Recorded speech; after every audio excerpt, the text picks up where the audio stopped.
تحریک انصاف کی حکومت اگر 5 سال بھی چلتی رہے تب بھی بہت ناممکن ہے کہ مہنگائی کے اندر ٹھہراؤ لے کر آ جائے.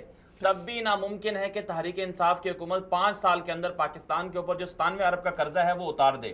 یہ ناممکن ہے. اس کی وجہ یہ ہے جو تسلسل ماضی میں ہوا، میاں نواز شریف صاحب کے جو 5 سال کا دور تھا، زرداری صاحب کے جو 5 سال کا دور تھا، ان 10 سالوں میں جو پاکستان کے اوپر تقریباً 50 ارب ڈالر سے زائد کا جو قرضہ چڑھایا گیا ہے وہ اس قدر خطرناک ہے کہ ان کو 5 سالوں میں نہیں اتار سکتے. اچھا مدنی صاحب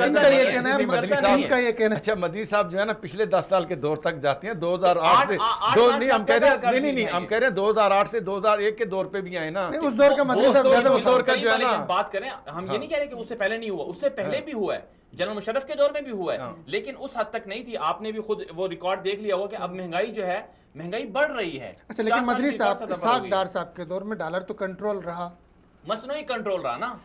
آپ نے کاغذ کے اوپر پاکستان کی معیشت کو کھڑا کیا. آپ کی معیشت صرف اور صرف کاغذوں کے حد تک تھی. آپ کا بجٹ بنتا تھا، وہ کاغذوں کے اندر لکھا ہوا تھا جی ریونیو اتنا ہے، درآمدات اتنی ہے، برآمدات اتنی ہیں. جب یہ لکھی ہوں گی چیزیں تو اس کا مطلب کیا ہوگا؟